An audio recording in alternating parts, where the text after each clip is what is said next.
2.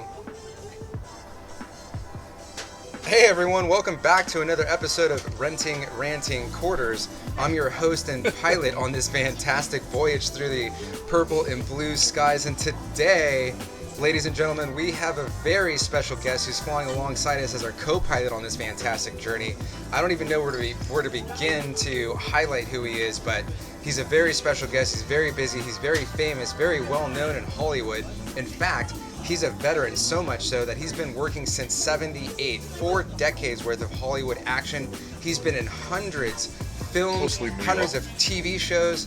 But above and beyond that, that's not the reason why I invited him to do the podcast. It's because he's a family guy. He's a humanitarian. He does a lot of charity work. And, you know, he's just a straight cool dude. And he happens to be from New York. So, ladies and gentlemen, say hi to our very, very special guest, Mike Starr. Mike, say what up. Hello out there. I love it. So, hello. Yes, everybody. Yeah, I'm sure you know Mike Starr from everything. Right, all the famous movies he's been in. I mean, I can go on and on. I mean, of course, I'll start with the most everybody knows you from, right? I mean, I know you from other things, but everybody's like, oh, Dumb and Dumber, Dumb and Dumber. So obviously, cool. You're the main dude from Dumb and Dumber. We love that. But for me, as I spoke about to you earlier, the fact that when I was looking at your filmography, right, and you were actually on the Tracy Ullman show. Yeah, right? that was a great experience. That was really, really Sam awesome. McMurray, who was on the show, got me on that. I was out doing a play, Malcolm McDowell and Susie Kurtz. Oh God, this is terrible. I wasn't prepared for one thing. Oh, it's okay. No, I know they call it senior moments, but famous film director, directed Little Big Men. He was directing the play in New York, and then I got a call, and my agent was just starting to branch, and I was one of the last holdouts in New York, especially because my kids were there, and my wife was just starting to go to med school, I think. So I stayed east. My brother went out west, but I stayed east, and finally my agent said, "Oh, well, you know, they want you to do this play." And Arthur, oh God, it's terrible. We'll look up the name. It's my fault, people. Oh, I should have been better prepared. I'm it's sorry. okay. This is authenticity, my friend. He called me and said, well, I met him, so you should have been in a New York show. Would you like to do the LA? So it was a way for me to get my feet wet in LA and make money. And what happened was, it was different. New York was different in those days. The business was different, like anything else is different. But what was interesting in those days, before I give John Hughes credit for making younger people work. But the crazy thing is, I was in my late 20s, early 30s, and they'd say, oh, you're perfect for the detective, but you're so young. I remember a Miller beer commercial. We were iron workers, and I did extra work on it. The people thought I was a real iron worker, but everyone that was beer commercials were all at 40-year-olds in those. Everyone seemed 40. All the mobsters, the cops, everything. Totally. And so, you know, I did a lot of theater, but it was funny. I went out there, and there'd be like one game in town, so you did commercials or theater in New York, but maybe a big film would come in and you got a chance to, you see, if you watch films of those times, you see a lot of people who did a lot of work in New York. It's like kind of watching all the Law and Orders. You see people, oh yeah, she was great, you know, totally. I did a play with her or whatever. Yep. And he's just wonderful. And you watch films, great classic films from that time in the 70s, and you see people coming in playing the desk sergeant or the landlord, you know, the super in the building, and he walks out. Yeah. And they wanted a flavor of New York, you know, and they made sure to show everything, you know, like the way, if you remember the movie Dog Day Afternoon, the way that works out there to show streets. Al Pacino. Yeah. I think that's one of his best. It's classic, yes, yeah. I love classic that movie. John Casale. Yes. And so anyway, the weird thing was when they use the expression "kid in the candy store," or what's that old song, "One-eyed cat in a seafood store," all of a sudden I'm out there, and you know, in the play opens, and great people, Vince Gavelli, so many great people, and Malcolm I wound up working with again, and Susie Kurtz, and all of a sudden the show goes up, and you have the days available, and my agency was with at the time, they wound up opening in LA, and God, I mean, not only commercial, but mainly, I had never been on these lots, Paramount, and you know, you go on a lot and there's Cheers, And we're all working. Hey, say hello. Hey, meet George Wendt. Yes. But then the Tracy Ullman show, my friend Sam McMurray was on. He never took credit for it, but I wound up doing a couple of them. And she was just phenomenally talented, the hardest work. And I remember I finally was going home for Christmas, and I lucked out for a while on shows where I would be there when they were giving out gifts, so I would get jackets as if I was a regular, Nice. mooching all these gifts. But I remember what Tracy Ullman did one time. I said, my kids love you, this and that. It was part of what we were talking about. We were talking about how it was a ritual. My wife was in med school at the time, and I would be with the kids, and Sunday nights, if my wife wasn't getting back or something, there was a whole ritual I had watching with the so-called nanny or sitter in the Bronx. We needed someone if one of us wasn't there. Someone legal to Definitely look out Yep. from all over the world. But we would watch various shows like that, like Get a Life, which I have a story about I got to tell you. And Chris Elliott, ladies and gentlemen. Yes, and Tracy Ullman, Yes. who I wound up working with the producers of that, who were with Tim Burton. So that's a funny story. Love Tim Burton. But on Cabin Boy, that's the story I got to tell. Oh, yes. So anyway, we would be on these sets, and I couldn't believe it. So Sam gets me on the Tracy Ullman show, and I go back. They bring me back to do this really funny stuff. She was so brilliant, and we were having so much fun. And I mentioned how much my kids liked her and this and that, and their friends, and Sure. my friends' kids, So she would have to change all these outfits and do all this crazy stuff, as you remember on the Yeah, show. oh, yeah. So phenomenally. Totally. And she researched everything. Yeah. She'd ask, well, how do they speak here in this part of the country? She'd ask me things like that, and she was just tremendous. So anyway, she would run back out, change some outrageous outfit, and come back, go home, and do that at the end. Yeah, remember? totally. Well, I was getting ready to go back to Christmas, and I said to her, Tracy, thanks for everything. She goes, wait, you got a bad accent, but she goes, wait, come back here, Mike. She goes, I'm doing it poorly, thinking of a friend of mine. But she said, come back here. Didn't you want pictures for the kids? And she gave me all this stuff. She took all this time. Cool. She had about 30 seconds to breathe, and she did it all. But this is a story I like to tell. So I'm on a set one day. I think it was one I think I was playing the captain of a pirate ship, and she was playing a teeth-all back then. She was an old rock singer, and it was really funny. And we were a pirate radio ship, I should explain, Nice. a music ship. Nice. And me and her, they make like she said somewhere, we're gonna bump now or boink now, I forget what it was. So anyway, I'm sitting there one day, and they were waiting for some of the people. And of course, Dan Castellaneta was a great guy out of Chicago. Yes. Chicago with all these talented people, For sure. the second set, Mike Haggerty and Brian Doyle, and all the Murrays and everything. Well, Dan, he was one of the rep group, right? So he comes in and goes, I'm sorry I'm late. Like, I give a rat's ass. I'm sitting there, why are you telling me? Who am I to say anything? I'm one of the, one of the ranch hands here. Yeah. So he says, did you ever hear about Matt Groening? I said, what's crazy? I think I'm saying his name right. I said, we have this lady from Spokane who's an artist, and she watches the kids, and she's really great, very talented, and she gave me this book. Matt Groening. I said, you ever heard of Simpsons? And I said, yeah, actually the paper, the Village Voice, which was a different, seemed like a more upstanding paper at the time. Not that I'm judging, I don't know what it's like now, but it kind of got a little wacky, but it was really, at one time, seemed like a solid paper. And they had the Matt Groening, and they had the Simpsons, I think, or just Groening. I said, yeah. He goes, well, we're doing this 5-minute cartoon. That's right. So we're doing a 5-minute cartoon, In the half, and I get to right? play this guy Homer Simpson. Yes. I love telling people that because that's got to be so like rad. 1987 or something, Yeah. That is such a great story, my friend. To speak about that kind of process on Sundays, I already told you this, but our process, Tracy Ullman show, I know this was back in the day, but it was massively popular.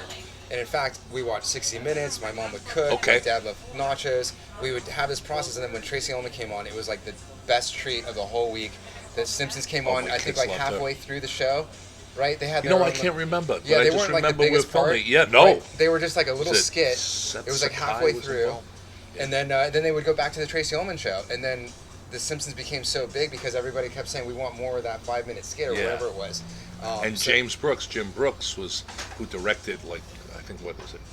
The broadcasting, so many things, was the head producer of all of them. And he was phenomenal. Yes.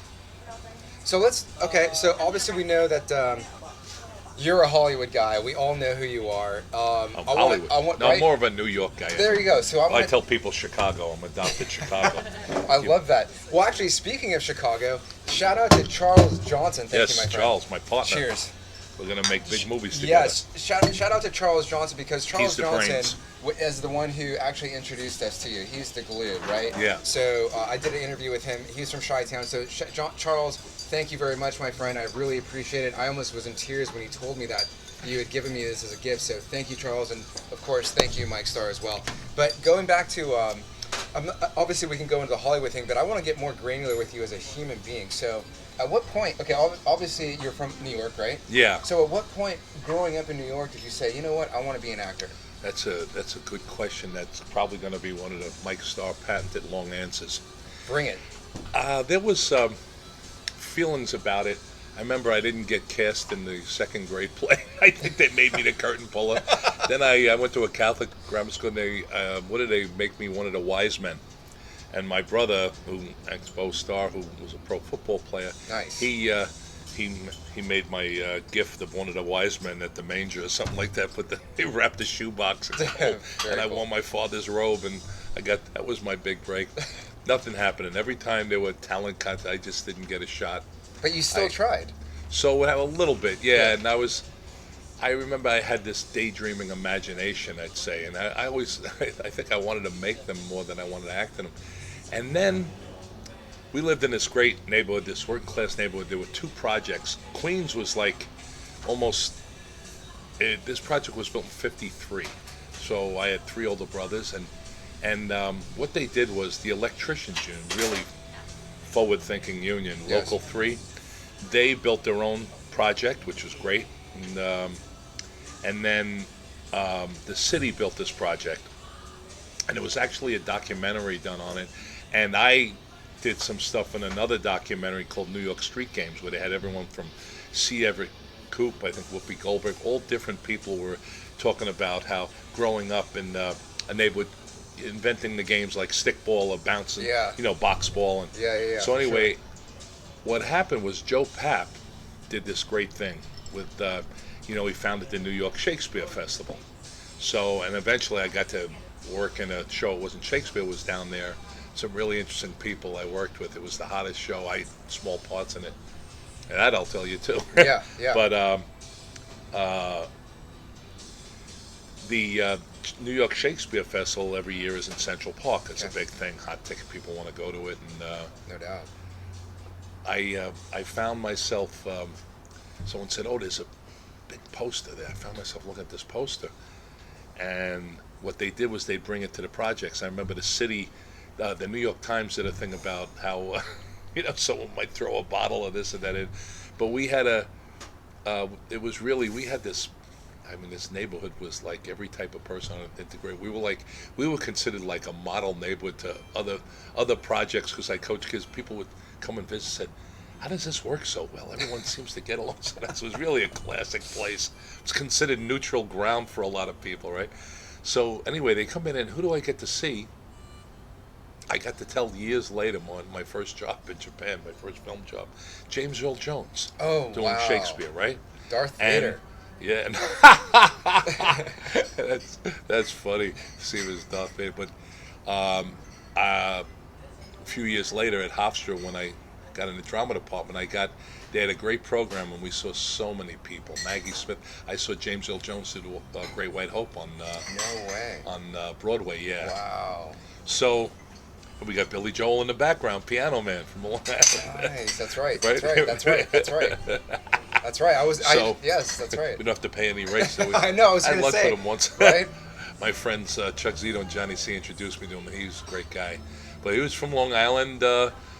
Playing audition nights way back when in the early 70s, $15 a night if you were lucky, whatever, places, some of the places I got to work in, he had been at, Very where cool. I'd worked like, waiter, or I was good enough to be a bartender, but a couple of my brothers did that. Yeah. But so anyway, they'd come around to the neighborhoods. I'm sorry to speak in circles, but this is the way I am. Let's go. I'm right there my with friend, my friend Brian Rose, Captain Cranky, this genius professor who coaches me in acting and dialects and everything. We went to Hofstra together, and we still stay in touch. And I'll tell a story like this. He goes, "Whoa, that was a long walk for a warm drink of water." So anyway, people like Roscoe Lee Brown. I don't know if you know that. No, he was in John Wayne movie, but he did so much, and he had this voice. And I don't know if I can tell this story. Let's hear it. Oh God, talk about politically incorrect. Someone came up to him at a bar. I got to finally meet him and tell him he was one of my first influences in acting. Very cool. And he used to stay at this place, where my friend Ten's bar, the Smokehouse, I think it was, and a few other cool places in that area where a lot of people in the industry stay, and tourists and whatnot will come in because it's got this whole history. And someone came up and thought he was in Predator, who was Bill Dukes, who directed me and my brother in Hoodlum, right? Oh, yeah. He doesn't look anything like Bill Dukes. And this white guy came up to him and said, "Oh, you were in Predator. I loved you in Predator." And Roscoe had this very theatrical way of speaking. Roscoe looks over, because, "No, my good man, you must be thinking of the other Schwarzenegger." So I'm sorry, is that all right for me to tell that? Am I going to get... I love it. No, we're on YouTube. We're good, man. You can cuss, you can do But he whatever you did want. that, and my friend Gary just collapsed laughing, and he does it with a straight face. So I got to meet him. That's pretty cool. But I don't know if you know who Cleavon Little is. Did you ever see Blazing Saddles? Of course. Well, he's I love African that American. movie. Well, a little racist Cleavon, at times, but I love the movie.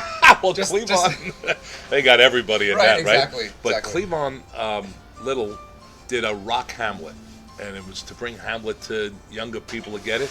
So he'd walk through and say soliloquies while he's got a camera, like he's photographing people, and then he leaned over and said, "You ever see Hamlet?" So I went out to the Good Humor truck at the end of it, and he gave me advice about the business. Nice. So I was like 15 or 16. I said, I don't know.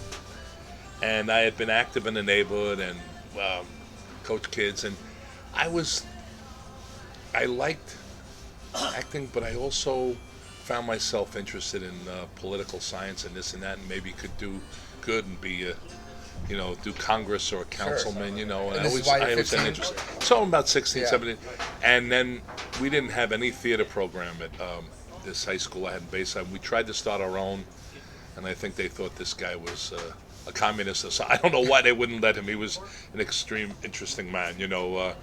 It's funny about in Catholic educational lifetime, especially with the Jesuits, you have people that are on extremes on both sides. For sure. It's interesting, For sure.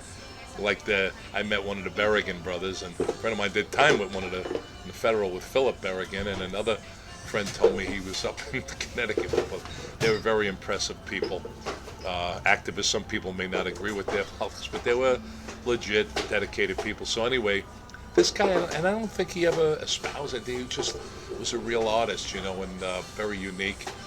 And we wound up doing like readings of Man for All Seasons. We were trying anything, and they shut us down eventually. I don't know why. I don't want to blame anyone, but so we tried to do our own thing. And then the next year, I got it at. They thought I had a disability when I was 9 or 10 years old. I had rheumatic fever and serious hallucination and crazy stuff, and they thought there was a big polio scare at the time, of course, and a little earlier than that, but I was having all these issues. So all of a sudden, I was banned from any sports. So I had to do it on my own in the streets, and I went to this school just to play football, actually, and follow my brother's footsteps. But I couldn't get cleared. I was eventually cleared at Elmhurst General. My mother was a clerk, and Dr. Lichstein, who was an Air Force caddet, said, "There's nothing wrong with you." And it's crazy. So I got to walk on and play football. Dude. So in the meantime, I go to school and I said, "All right, someone said, you're always fooling around in class. Would you do me a favor and host a pep rally?" Yeah. I don't know if this is all boring so I said, sure. So you imagine it's like 1966, 65, I can't remember. and I don't know if anyone would get this at all, but I did a Jack Benny impersonation, who was an old classic. Yeah. The black and white? Yeah, Yeah, I right? had the glasses that came out, and Yeah, I they played remember. the band played the music, and I did this character, and you know how even Family Guy makes fun of it, how they make fun of the other school, That's right. your rivalry, That's you know. right. That's right. And we had an old city football team, but we also had guys who went to the NBA, and we were rival with schools like Malloy High School in Queens, and they had guys that I got to know later on, but guys who went on to North Carolina and went on to play or have shots in the NBA. So it was very intense rivalry, you know. Yeah. And one year they even beat out Power and all these schools, and they became number one in the city. So it was a lot of excitement. I used to don't know anything about basketball, but I would love going because I had some friends on the team, you know, that were in my class, and I got hooked on it. And other funny stories I'm thinking of. But so anyway, I did this, and this senior who got me involved said, you know, I'm doing this show called, I always mix up Carousel with Carnival, I think it was Carousel. He said there's a small part, there's a scene, there's Dr. Glass who carries a bunny on stage, you know, and he's trying to talk to the girl, you know, he's a goofy guy, like, oh no, I own a horse, and, you know, a carriage with 6 horses, you know. So my brother comes to see me in it. He's playing with the Jets at the time, and Nice. taxiing, playing, and he comes with his girlfriend. He sees me in it, and I remember, I got a crazy memory. I'm standing on stage, and I had to try to, you know, to woo one of the ladies and say, no, I have a carriage, not the one with 1 horse, but the one with 6 horses, right? And I go, 6, and this is my first ad lib. I put my foot up to be a 6, and the whole place was hysterical, right? That's pretty cool, man. So my brother says to me, you're going to be an actor. So, you know, now my oldest brother had been a Marine, and he was a New York cop, right? And the 2 things, I don't want to offend any Marines, police, but he said, 2 things you're not going to it's Marine or a cop. Sure. You know, they were thinking of me, protecting me. So it's not that he was anti-Marine or anti-police or anything like that. It's just he said, no, I want, you know, especially at that height. And my brother Jimmy was in Vietnam in '68 and this and that. He came back for another 50 years. But we all had, he was always pushing me to act. But my brother, who goes under the name Bo Starr, Bill, was named Bill at the time, but there was a Bill in the Union, so you see him. We did Hoodlums together, did so many things. He did brilliant stuff in Born on the 4th of July, who I actually knew, Ron Kovic. Yeah, my brother's great. Yes. So he was always pushing me. He was like my stage mother. My father was cool. It wasn't any of this, what kind of silly business is that? My mother was the one that kept giving me, it's almost like a Seinfeld bit, she kept giving me civil service papers because she came from Irish Catholic background, you know, and they came here, oh my God, you get a pair of shoes and you get a uniform. Oh, let me say goodbye to these nice people. Please, it's all good. New Bye, York guys. is fantastic. Nice talking to you. Hope to see you again. I'm Mike, by the way. Yeah, James. Hey, Sorry, James, I I'm can't see Rick. you out of camera. Nice to meet you guys. See Thank you you. again. Drive safe. Have a great day. Hey, you ever see me here again? I want to introduce my wife or anyone else. We'll have some laughs. Big fan. All of it. Thank you so much. Bye, guys. There'll be more. Love your movie. Thank you. Very kind. So, ladies and gentlemen, if you're listening and not watching this on YouTube, of course, Mike Starr is very famous, so we've got people coming up to him throughout the interview. At Snooze. Yes, Snooze AM and Tustin. So, where I was going to go. So my brother, my brother comes Yeah. backstage, right? Oh, he comes backstage.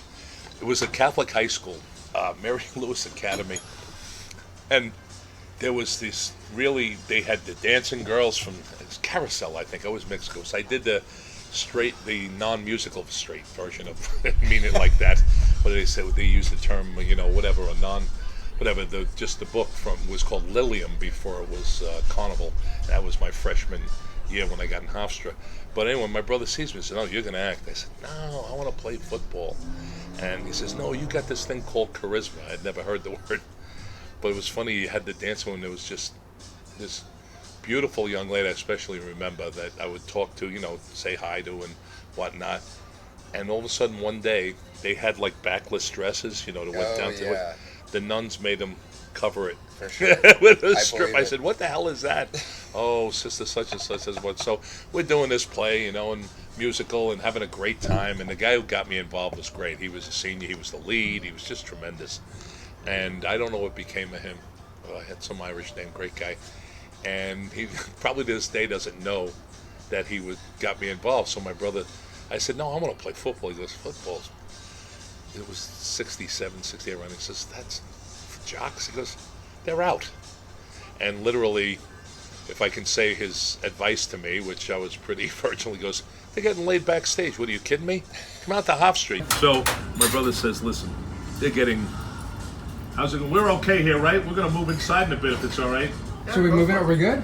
Because we're at Snooze. Yes. Dustin. Do you want to go inside? Famous story. Or you want a few minutes. Okay. Let me 3 minutes to tell sure. the end of this story. For sure. So my brother would say, no, they get laid backstage, this and that. And there's musicians and actors are in.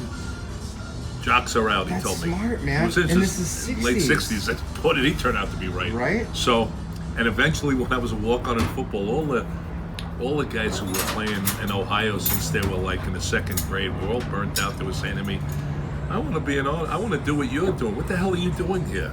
I said, well, I never got a chance to play organized. Well, this is fun. So a lot of, they were like, guys were on scholarship quitting. And I was like, I got a chance to play. I was no great player, but had a lot of heart, they said. I bet, I believe it. So anyway,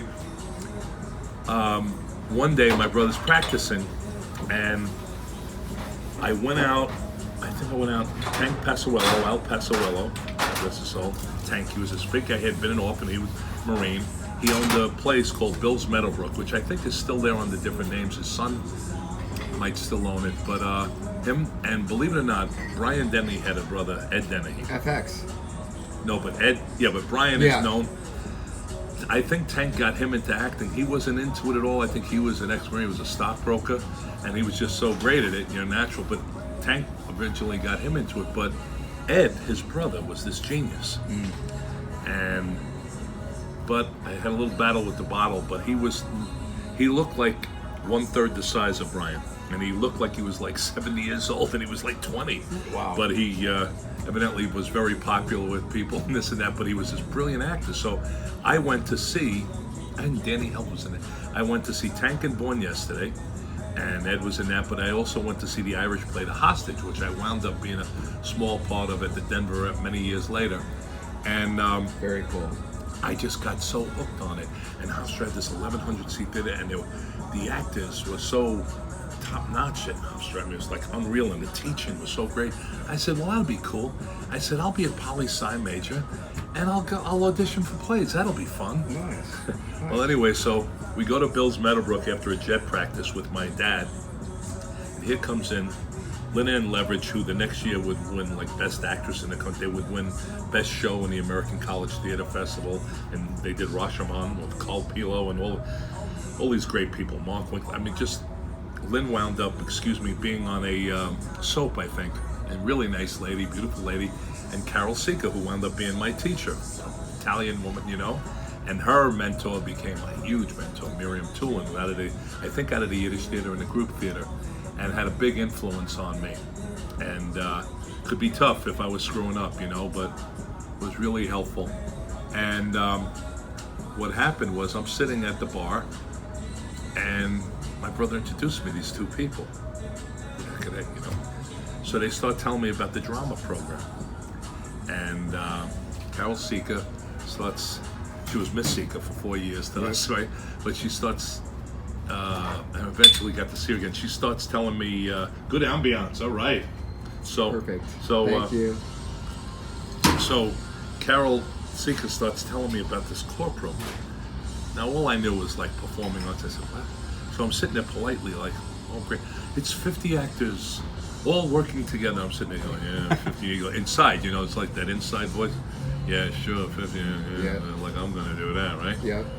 So, and Lynn's telling me, oh yes, well we're doing this production, and I'm listening. So they leave. I was very polite, respectful, and I was pretty quiet, not like me. Me and my mom would talk, and it was cool.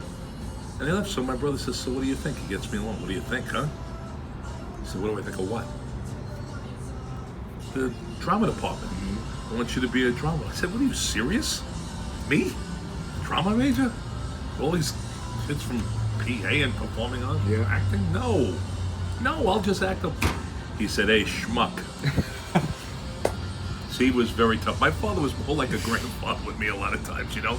My brother Bo, he was hard on me. Nice. You know, my brother John was always if he thought I was screwing up, he might yell at me, but he was always carried me around, believe it or not. And, when he joined the Marine Corps, I was like up to his waist, you know. Yeah. And my brother Jimmy was the cool one. He was the street one, you know. And he introduced me to a lot of interesting, cool worlds. He was. I love that. And, his pictures in Vietnam, everybody would have like, you know, a lot of people would come back in these, you know, serious pictures. He'd have pictures of himself that looked like the cover of the Impressions album. You know, he'd be with his friends from Chicago, you know, with sunglasses like this, you know. No, like, you know. No, like this, right? He was cool. Yeah, he was classical. Yeah, I like that. And, he nicknamed himself. He played in this, wasn't the Ruckus or Snap, St. Nicholas Athletic Program, and he nicknamed himself the White Jesus, you know, because remember Black Jesus. So he was a classic, and he was a hit up there on 135th Street. Played for the Joe Ray All Stars. Told me one time they were short a man because Joe Ray was getting indicted for strangling someone in this building or something like that. Says Joe's a little late right now, so he'd always have him and Matthew Papa from Jacksonville used to come to our house, you know.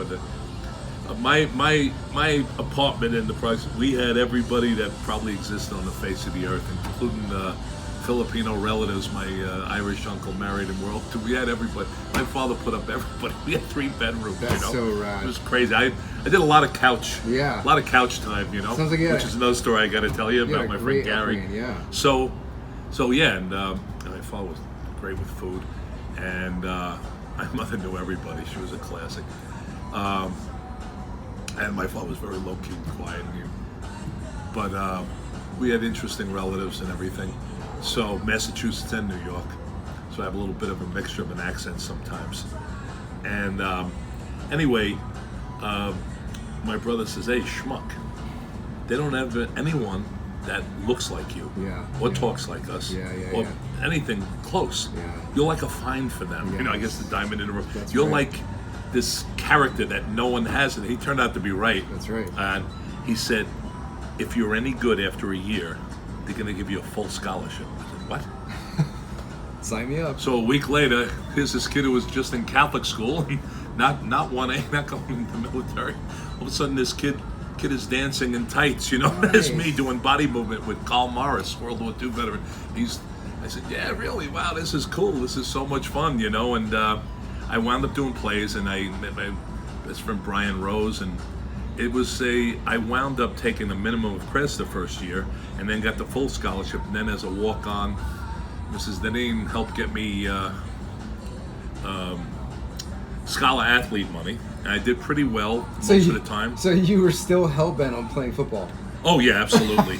I wound up, I'm trying to write a script out with my friend Esther, I went back, you know, my wife who went to med school, she's 32, said, no, I can't put you through that. And I said, wait a second, you let me try to go out and play in 19, I was 26, 27, I tried to play football. You put up with every crazy thing I did, and the one thing you said, you wouldn't let me quit acting. You didn't care anything I did, but you're not going to quit. Yep. And many times I wanted to, you know, and I believe it, my friend. I thought I'd come back 20 years later, you know, do a civil service show. I looked into the fire department, things like that, and I started getting work. Actually, my father-in-law had me with a job with the state of Connecticut working. I was going to work with kids, and then all of a sudden I started getting all this work. This is after Hofstra or during Hofstra? After a few years later, after I was married. Yeah. So I wound up getting this scholarship, and then somewhere along the way I met this really interesting man, Jerry Rosenfeld, urban anthropologist, real character, neighborhood street guy, and was a basketball player, and he taught me to look at the world a whole different way, but he also got me work in the anthro department and got me, got me to teach a class along with a couple other friends, but I taught a class on the relationship of film and theater with the culture. Very cool. And I brought in all my actor friends. Nice. Ryan Lou Berger, who's now like one of the head writers for the Children's Theater Workshop. He told me one time, he's writing for Sesame Street, and Lou says to me, we were roommates, he says, yeah, I write for Felt. My friend Phil Garfinkel, who because we did a program in Italy one summer with one of my friend Bobby Calendruccio and Tony Valente, football players. That was an experience. But I wound up doing a lot of interesting things, and I got involved in politics at Hofstra, and I was one of those guys that reached across the aisle, and got along with everybody, but I would try to get funding for like local things in communities like daycare centers. I felt a lot of times universities were didn't really embrace surrounding areas. You know what I mean? Sometimes they take the location, but So I thought there should be a relationship between that. I mean, that was just one of the cogs in the wheel. I wasn't this big leader, but I tried to get more music and theater scholarships and even something for sports and for other people, and we managed to do that. We were trying to build up the communications department, which is very good, and so that's what happened. That's how I got into it. And then I went on those searches, for Buddha and Jesus. I kind of dropped out for a couple of years and flaked, but it was all right. You learned about yourself. Me out, but and I did a lot of interesting things. But finally married, and we had a child, and I said, "Hey, I'm working at it was called Jacqueline's Health Spa, $125 a week." Oh, I love it. And we were working downtown Manhattan, so you'd have the mayor, all different people, union leaders, all interesting people. Yeah. I said, I'm supposed to be pretty good at this, right? I had a scholarship. How do I get work? And my friend Gary Epstein has his own agency, was an assistant agent at a commercial place. And that was one of the ways. But I'll tell you another funny thing. One day I'm in the gym, and there was a player, star fullback for the Jets from the Super Bowl, Matt Snell. And Matt walks in and he looks at me, and there are times I look exactly like my brother. Oh, there were times we did, depending on weight or this and that. Yep. We played Twin Killers and Hoodlum together. Oh, very cool. And we played Enemies and this and that. But nice. Matt looks in and goes, "Wait." And I said, No, my brother played with you, Bill Starr. He goes, "Oh, yeah, he was good, good guy, this and that." And I said, "What are you doing?" He goes, "Well, I'm an agent." I said, "I want to try to play football." And he said, "Well, I'll try to hook you up with a team, this and that." So Matt did that, but here's the best. One day, I'm working at Jacqueline's now, they moved me out to Queens with the other troublemakers together, which I'm trying to write a single camera on that now. So, yeah, very 1976, cool. right? Yep. It's an interesting time, post-Vietnam, this and that, So, one day I heard about this movie, Semi-Tough, which Brian Dennehy wound up playing the center on, but, with Chris Christopherson, and remember, it was from a book, Dan Jenkins, Semi-Tough, so it was Chris, was that, I mix up North Dallas 40 with, that's terrible, I shouldn't do that, I get mad when people do that. You're which human. I've done. Yeah, but anyway, Semi-Tough, and it was really cool, fun book, and I tried to get an audition, and I went to Matt Snell. I said, "Matt, do you know anyone? I'm trying to get in this football movie." He goes, "Why, you an actor?" I said, "I'm a lot better actor than a football player. Trust me." He goes, "What the hell are you doing playing football?" Right. I almost died after a Miami Dolphin game. I got on a flight, and I didn't know I had a ruptured spleen. Oh, What are you, no. crazy? Yeah. My knees are a mess. He said, "I'm going to get you." So he got me with an agent, got her herself, Cynthia Ragland, classic lady. And Cynthia was partners with the famous to me, Art Shamsky, who's referenced a lot on Everybody Loves Raymond, great guy. And they got me commercials. Then eventually I moved on, I was doing a lot of theater, and I got seen. Dan Lauria got me involved in a play. We did a thing, I played Dutch Schultz, we got really good people in it. And I wound up getting seen by Lou DiGiamo, and I was in a controversial movie called Cruising. Don't remember that. And then, it was very controversial about, Al Pacino did it, William Friedkin did it. It was about a specific group of the gay community, gay male community that was really interesting, and it got destroyed, right? And they thought it was going to cause all this violence, but years later, it was a big hit, I'll tell you how long ago, 79. It was a big hit in West Germany and Australia. And then at Cannes, or Cannes, however you say it, years later. And it was an interesting experience for me because I learned from William Friedkin. When I got to Hofstra, Miriam Tulin, Dr. Tulin said, this young man could work in film right now. He's what they call a natural. You are. So anyway, I just would do things but he wants to do theater. So we got to teach him how to do theater. The problem was, I was used to 1,100 seats. No, I'd be auditioning for commercials going, Schaefer, you want to take away our gusto? You know, I thought, what the fuck was I doing? And I remember, it was the second film, it was my first New York film, and William Friedkin just looked at me and went, hey man, it's all Spencer Tracy, man. It's a Zendo. He told me when out on the street, people would demonstrate and throwing things because nothing else exists but you doing this. Yeah, man. He was out there, William Friedkin. He's a trip. Yeah. And he was very good to me, but I learned so much, you know. I'm not always faithful to it, and sometimes you got to be bigger. Yes. But I started learning from him. Just, I would say something like, okay, 2 for the money. He goes, yeah. And it's like, I feel like something, you know, in a sitcom, like, what did I just do? Yeah, exactly. But, you know, it paid off in certain movies. It would, in certain movies where you just, people would say things like, wow, that was great. I said, what did I do? I just talked like myself. Yeah. You know, that type You're of natural, thing. Yeah, so, whatever. But I mean, you know, I think a lot of it he taught his film. But the first film I ever did, they couldn't get all these famous football. Marilyn Olsen, Alex Karras didn't want to do this. It was a film in Japan called Bushido Play with all these Japanese stars. James Earl Jones did a cameo. Nice. I told him, I wrote a paper on him. And I got to go to Japan. I'm living back in the projects again. And finally got my wife and my daughter Cassie, was 2 at the time, to come over. But I met the great Richard Boone, who worked a week on it. He was an interesting character. You can look him up. We named our son, because he said, I'm never going to see a grandchild. He was telling me he has cancer. He's telling me, oh my God.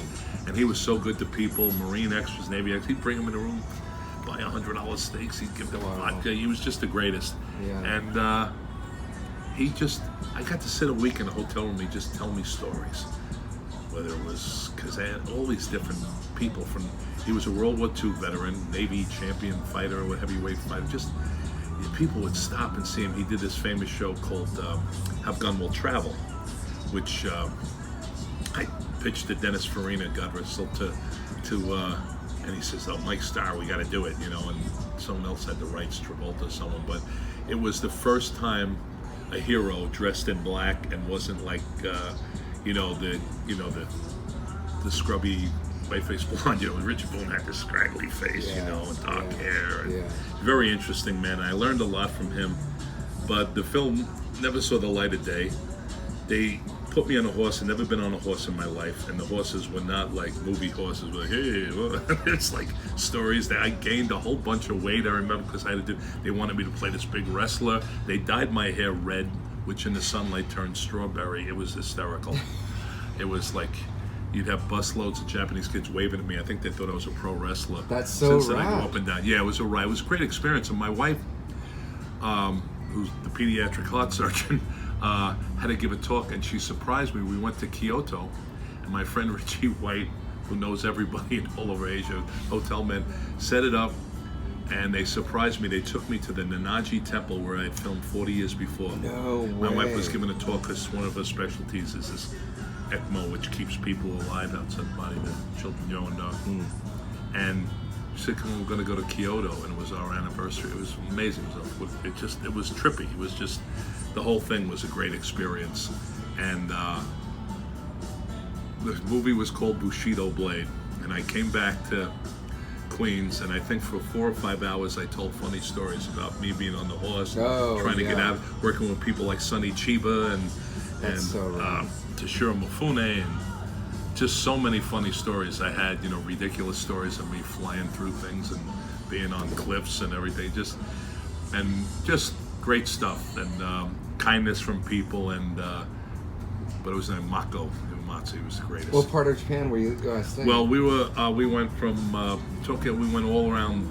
We went up to Kyoto, but then we'd be in places like Hakone and Kobe, and we'd be in like real rural areas. Okay, so you weren't like Roppongi or Tokyo. No. Oh, you were in okay. Did all that, but you couldn't. It was 1840s. It was about the when the Americans wanted to open up Japan. You know, with Commodore Perry.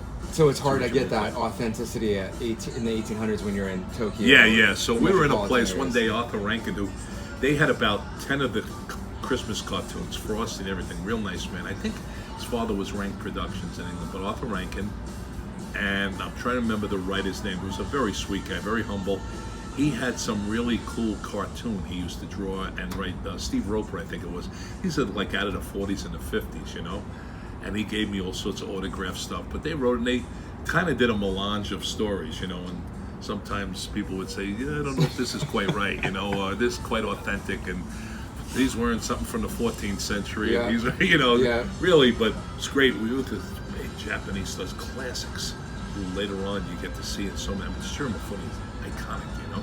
He's in some of the greatest Kurosawa films.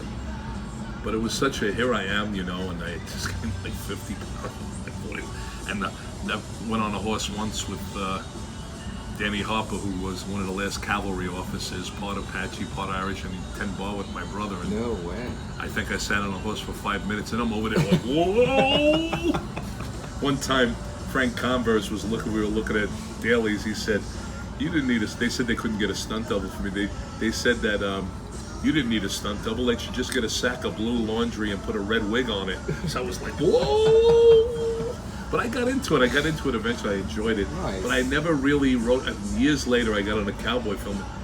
It was so strange. I'd gotten on horses a few times, but it was scarier, well, for some reason. They say that's why it's better to learn when you're early, you know. It's like driving or anything else, you know, before you know any better. But it was funny being on, you know, of course, great stunt doubles that I have. So, Well, listen. So we're running into 47 minutes. I know Wow. you want to go So let's inside. go inside, yeah. Should we do that? Mm-hmm. Okay, listeners, viewers, we're gonna change things up here. Give you guys another perspective.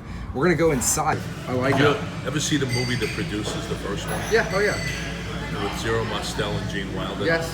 Who I idolize both of them, but I got to work with Gene Wilder. I saw that in was that the movie? No, The that movie, was, the first one, not the play. yes, that's Because right. they changed it for the play, and they were brilliant too. That's of course, right. Nathan and Matthew. Yes. But anyway, there's a scene where they were auditioning the Hitlers, and this one guy gets up. "What have you done, Dave?" He asked him. Roger Dupree, the director, asked him, "What have you done?" He goes, "I was up for the lead in Madame Butterfly, and then what was it, the Arizona or the something Arizona Opera House." He goes, and he goes, "I didn't get it." So when I mention, I catch myself when I say, "Oh, I was up for that." I said, "Oh my God, I feel." My friend Gary McMill would just hound me. If I said, "Oh, I went for that," he goes, "You didn't get it." I go, That's so rad. You'd have actors sitting around, you know, telling about what, you know, and then if you just don't want to be that angry, bitter guy that you hear, you know, you got to be careful. Sometimes we have a righteous anger, or maybe we're justified, we feel. But man, it's the last thing I want to do, you know, it's like the last thing I don't want to be that guy. I don't, you know, it's not that you have to be an ass kisser, but just that didn't happen. Totally. There's a very funny guy named Sam Coppola. He told me the really cool ones are the ones, hopefully I'm part of that make fun of themselves, you know, take themselves here. Totally. Sam told me he said this part was his. He knew it. And he went so incensed into his agent. He says, "I should be playing that role. Why am I not?" Rah, rah, rah. And he went, Sam said he was so adamant. His agent just was, "No, Al Pacino." So he goes, "Oh, okay." I love that. You So know. so I love Gene Wilder because when I grew up, my dad allowed me to watch a lot of horror movies. I watched Commando, right? As long as they were with me, I got to Black Rain, right, with Andy Garcia, right, which I believe was in Japan as well. Yeah, that was, well, yeah, I know what it was about, yeah, with the Right? Yeah. So I was able to watch, was it Running Scared with Gene Wilder and Richard Pryor? Running Scared was something different. What's the one where they were both together? And the trains. What was that? I thought it was Running Oh, Scared. I'm sorry. No, I could be wrong. I I'm have sorry. no I idea. should know that. But either I way. apologize. No, there was Hear No Evil, See No. They did a couple of things. One Right? they did. Yeah, no. One was with the train, right? Oh Yeah. God, I can't remember the name. But one of them was he was Gene. Gene was deaf and Richard Pryor was blind or something like that. Yes. You know, Yes. but they would. So They I did love great How prison was that scenes. working with Gene Wilder? I mean, you've worked with a lot of... Absolutely magical because he wrote Todd Dale had casted Joyce Chopra, who I wound up working with with her and the producer on Law and Order, Fred from Law and Order. Oh God. But Gene wrote these Agatha Christie mysteries, and he set them in 1939, and in Stamford, Connecticut, he set them. And that's where him and Gilda had, I think they had lived there, and actually, he just, hear him speak about her. And when he was, after Gilda had passed away, years later, he worked on See No Evil, Hear No Evil, and the technical advisor with signing and everything. Gene wound up marrying her. She was a great lady, and she very cool. Stayed married till we lost Gene. And the second time we were filming, I think Gene was having problems, and then he got over and lived a number of years. But they wanted at one point A&E to do a weekly, and Gene just felt they couldn't keep the strength. Yeah, he didn't think and he wanted to keep the integrity of it. That's not knocking any weekly series, Yeah, but totally, he just did. totally. So he wrote them, but he was, they say that a lot of times, he was the exact opposite of his persona on screen. Right. He spoke very, unless he told me a story about young Frankenstein, and he would be talking to Mel Brooks and going, "Wait, Mel, I did," and then that was the few times you saw him doing that. But he had these wonderful women acting on it. Cherry Jones, in big Broadway star, and oh God, the great people. The lead from Lost, Terry, one of the leads, and fella who was he was on, he played a Nazi on it, American Nazi.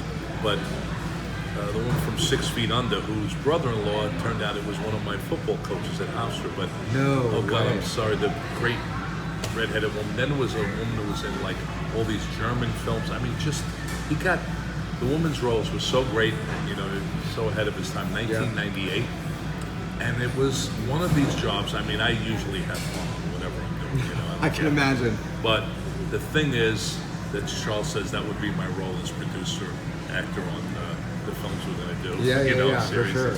Charles does all the, the month and this and that, and the writing and the budgeting and everything and producing. And I would be the guy on the set. Yes. Glad hand, For come sure. on, what are you complaining about? People are That's right. in wars right now, and you're complaining about you don't like the donuts on it? See, you're a natural already, right? They called me a shop steward on The Natural, the movie The Natural. It was funny, at one point, some of these people had never acted before. A few weeks into it, they were getting a little spoiled. I think they admitted later on. And I said, we should be going with masks, because this is stealing what we're doing. We're showing up, acting like baseball players. Me, I said on the dugout. So one day, one of the fellas, who's a priest now, who's a character, AAA ball player, he went out and we bought all Lone Ranger masks. Oh, nice. And Samoan Teamster, one of the heads, and we were all wearing them. The Caleb Deschanel put one on.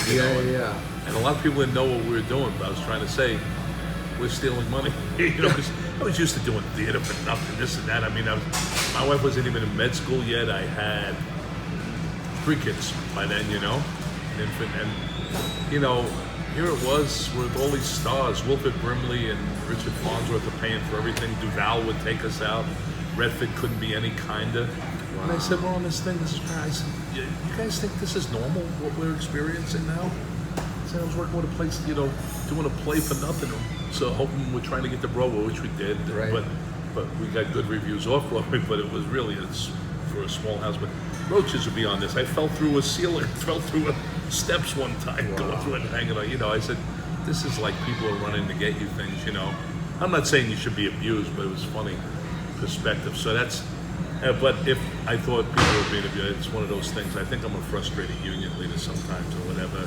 People would say, no, you got to go talk to them. You got to, hey, they're doing this, But that was a magical show. That was a great experience I got by clowning around.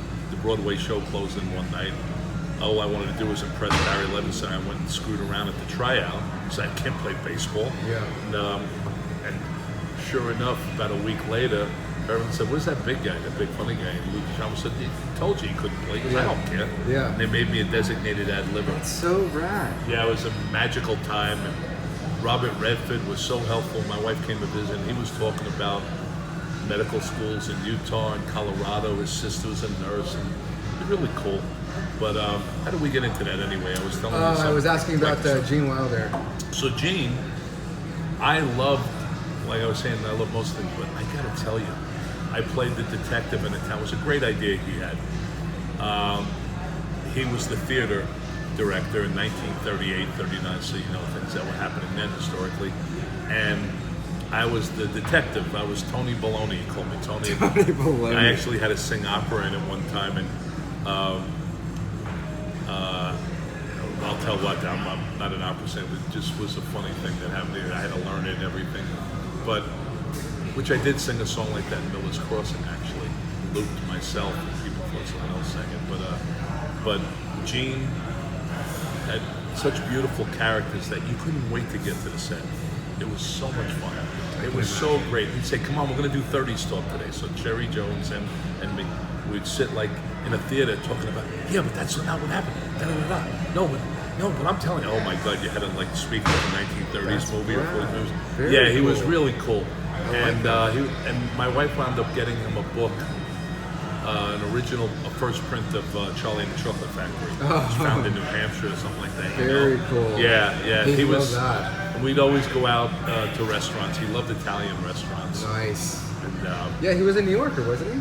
Didn't he live in New York for a while? I mean, most of his adult life, I thought he was in New York. I think so. I think he had given me actually a Roman Judaic restaurant. It was called Judaic. I forget. It was a Jewish Roman Jewish restaurant he gave me in Manhattan. It was great. And I think he was from, I remember he told me, I mean, he spent most of his life there and then moved to Connecticut. But exactly. I remember him telling me that he saw Dustin Hoffman in a play that a lot of people wouldn't remember. In the 60s, I guess it was in the 60s that he got the Obie Award for a Broadway award, which was a cool thing. Yeah. Dustin Hoffman did all this great stuff. He said he wrote a letter to Dustin Hoffman. He didn't know him, but he wrote a letter about how great he was in it. Neither one of them were stars. And what a great story. Gene really had I don't like to say the best guy I met, the best guy. I hear people say, what's your best experience? I said, there's a lot of different ones. That's right. I said, but I didn't meet anyone better than him, if I can put it that way, politely, like for sure. Kindest, but he had a real sense of moral sense and spirituality about him and caring about people. And honestly, I know you guys were acting when you were acting, but for me, it seemed to come through in his roles. He seemed, even when he was that's messing interesting. around. No, especially in film, you can see that. I have people say that about different people. They say sometimes there's a kindness that comes through, And I can tell you, you have to act mean, the whatever. movie that I could specifically tell you that I remember watching as a child, the first one I saw him in was Young Dr. Frankenstein, or Young Frankenstein, right? No. Putting on the He Ritz, wrote that, yeah, he wrote that. I loved that movie. Right? He was so funny. He just... but he was so caring in that. And I don't know if Mel Brooks even wanted to direct. He says, come on, you got to direct him. I was, he had done the producers. Yeah. And Gene would tell me great stories about it. And he said, Will, I want you to meet someone. This is the man who set it up. I love it. I told him about it yesterday. I love it. He gave me the okie doke. Will, what's up, my friend? Thank you. Nice to meet you, my friend. Sorry, I'm so cold. Oh, no worries. I love it. I love it. Oh, you did. Wait. Yeah, we're doing. So you're the snooze guy. Yeah, I'm the GM. Yes. Okay, so we're doing a podcast. Say hi. Come in here. Come in here. So the fellow with the clip. Hello, humans. Yeah. So, ladies and gentlemen, he's the owner of Snooze. Right, and you're not the owner. No, either. GM, you're big. You're somebody here that actually is high up, right? Yes, sir. You gave me the okie doke yesterday. Right. So, ladies and gentlemen, come support. So come patronize Snooze. Will is the man here. I'm sure he'll take care of you. But he's the guy. He's the glue who hooked us up. Besides Charles for today. So thank you. Thank you. Thank you, Will. Yeah, Appreciate that. Most definitely. Thank you. Thank you. Yeah. No, he's still here. He's got to come out and say hello. Okay.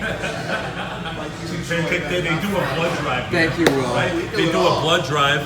You get a free pancake, right? Free pancakes if you give blood. When is that? So we were going to plan another one, hopefully sometime this year. We just got to plan it out. Okay, everything with the marketplace, we got to plan it out. So people, come and give some blood here.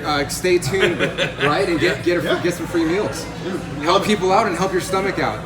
Right? Nice meeting you, Will. Thank you. We gotta have him step in. Oh, I love it. gotta Okay, my step man. into future All right. So, podcast with Ranting. No, right here. You're on camera. Right on camera, dude. Oh, cool. Okay, so we just met this young man. He's very, very talented. Tell everybody, what's your name? My artist name is Brian to Earth. I'm from Santa Ana, California, and I'm the MC of a hip-hop jazz band called Apollo Bebop. I love that, and I just met him. I love his energy, but obviously he's got some sort of musical talents and gifts, and obviously this is his hustle, right? So come support him, come patronize him. But we're gonna get him on a next renting podcast. We're gonna interview him and possibly your band. Yeah. Right, but for sure, I'd love to start with you and then share the Quickie now? Or? You know what's funny is that we're a quintet, so it's me, drummer, bass, guitar, and sax, and my saxophone is just the dishwasher. No way. Okay, so guys, stay tuned. Sounds like actors. We're totally gonna do this. We're gonna do another podcast. We're gonna have him. But do you want to give out your Instagram handle or how they can reach you? So you can find me personally at BGOMZ. That's at BGomes on Instagram, everywhere. And then you can find my band at Apollo Bebop. So that's APOLLOBEBOP. My man, thank you very much. I appreciate that, and I look forward to our meeting. He's my idol. He always looks so cool. Oh, I love it. Thanks for introducing me. Did you want to get a little taste of what? Yeah. Here we go. Dude. Okay, ladies and gentlemen, he's gonna throw us a treat. Let's do it. Let's do it. Here we go. All right. So usually my drummer Donnie is dropping the beat though, and throwing it to me like a free throw, or like the dice in casinos. Castigo when he rap it is cheesy like Cheetos. I only get better with age. Change my name to Vino. Brian to Earth, never staying on the D-Lo. That's my name, wear it out or wear it out like peacoats. It'll keep you warm, even when the weather's Frio. I'm not just any rapper, but your favorite rapper is Hero. Yeah. Alright, maybe that's exaggerated, but it's speaking to reality, so I have to make it. It's half man, half amazing. Appreciate the adoration, cementing myself into eternity. The adoration to my legacy, to my entity. I'm feeling this energy, converting my enemies, become a friend of me. So we can build together, get the opposite of entropy. That's right. I do feel you, and that's why we're gonna get. That's why we're gonna get you on our podcast, bro. We feel you, man. You guys feel that? You guys got his Instagram handles. Go Eric follow of this Seattle. man. Right? This is sick. Thank you, my friend. What's your name again, man? Oh, my name's Rick. Rick? RoomerRick, but Rick. Oh. That's my alias. Well, there you go. Yeah, well, thanks for having me. Dude, man. are you Yeah, kidding me? Thank you. Thanks for that treat, man. Yeah, actually, I totally forgot. I'm gonna write down the. Oh, dude, for sure. Is this thing going, by the way? Is this still recording? Yeah. Perfect. Just making sure. All right. Thank you. Thanks for having me, man. Thank you. That was a great treat, man. It's nice. I can't wait to interview him, man. Thank you. We did that. This is how we do with Ranting Quarters. We just we get all these people coming in out of the ether with these incredible talents. You never know. You never know what talent is. Right? You never know who's. I mean, it's insanity, man. So obviously, Gene Wilder was awesome. Let's talk about the one movie that everybody already knows. Right? How was it working with Jim Carrey? That was a treat because it's such opposite poles, Jeff and Jim, you know. And Jim was always we had a lot of fun. He wound up like he had gallbladder surgery while I was doing that. And my wife was a fourth-year resident at the time, and he was in a lot of pain. The night before I hung out with him, he flew a friend in, Wayne, a comedian from Canada. And we had this great talk, but he would always mess around with parties. We would have fun all the time. He was nice to everybody, but he was on a lot. He would mess with me in public a lot of times. Oh, you know? Man, that's so funny. He'd tell me about his childhood and everything. And he would do punchlines from stories that were kind of dark and heavy stories. And he'd do it to me in public. Well, I'd be interviewed and he'd lean in, like if he was here now, he'd lean in and he goes, "He was such a liar," and he'd run away, you know? And he even pranked my wife when she was working. He said he needed help, which he did ask, but he did some long, crazy thing he did on the phone. Said, "Who the hell was that? I gotta get back." She's in a busy emergency room. I asked her, "Would you talk to this guy? He's so scared and nervous about it." And he's going, "Ah!" And then he goes, I'm okay. I'm like, oh my God. But he was a lot of fun. And Jeff, a lot of times kept to himself, stayed very focused, have his head. So I would sometimes, we'd be sitting in that van and it would be just me and Jeff. The Jim would do it. Awesome. Thank you. He's so nice. Great spirit. So one time I got Jeff, but Jeff was getting into golf heavily, and we had some really good talks. And the Farrelly brothers were we had a Hall of Fame hockey player playing Seabass, Cam Neely, and the Farrelly brothers were really into hockey and golf and everything. And the greatest people would visit, had a young fella, Constantine, who was a head coach at the time. He jumped from the juniors right up to there. I think, I'm trying to think of 10 minutes. So he coached around in Pittsburgh and whatnot, and he was just the nicest fellow. All these cool people would come. But Jeff would be usually quiet. But if someone came from sports, he'd go, how did that happen? He'd be upset about the try. I'd say, Jesus Christ, man, you got a lot of energy about that, you know? So Jeff would a lot of times, not to be rude, but he had this outrageous hair. And he'd be like sometimes resting on the set. Yeah. And Jim would be going, bah, bah, bah, bah, bah. He'd be doing a thing. Yeah. And I'd be in the middle, just like this. You know? Trying to Like stay in three somewhat of a brothers. character. Yeah, so Yeah. just sitting in the middle. Yeah. So one time I saw Jeff and he kept like, he was like sleeping, this and that. And I think Jim had to do something, I can't remember, but I leaned out at the cameraman and I talked complete nonsense to the cameraman. Like guys that like, you know, want to talk, sometimes people love to really show how much you know about cameras. Usually I'll ask questions now, cameraman, because maybe I'll direct spots. Yes, yeah. Or I'm curious about their work. I say, why do you choose that, or why do you do this lens? And sometimes I can't answer when they quiz me. But anyway, one day, Jeff just was not responding to anything.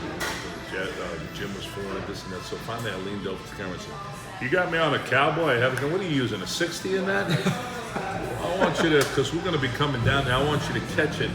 And I just made up all this nonsense. Of You know, course. like, you catch me underneath and I'll Yeah. have my guy out there, my stuntman, do that. And you just stay there with your camera and make sure you cover me. And I said, I think you're gonna have a John Wayne on me on that one and something like that. Yeah, and I'll be. And I just started rambling. All of a sudden, it was like a monster who woke up. Jeff Daniels was like, "You told me shut up!" And he just started laughing hysterically. And he was writing this really cool play that we almost did sometime. Jeff has his own theater, and most of it is based. It's in Michigan, Purple Rose, because he was in Purple Rose of Cairo, among other great performances. To me, that the show Newscast was one of the best shows ever. And he did the Newscast. I think it was. I'm saying the wrong name, but they had so many friends and so many great people on that. But he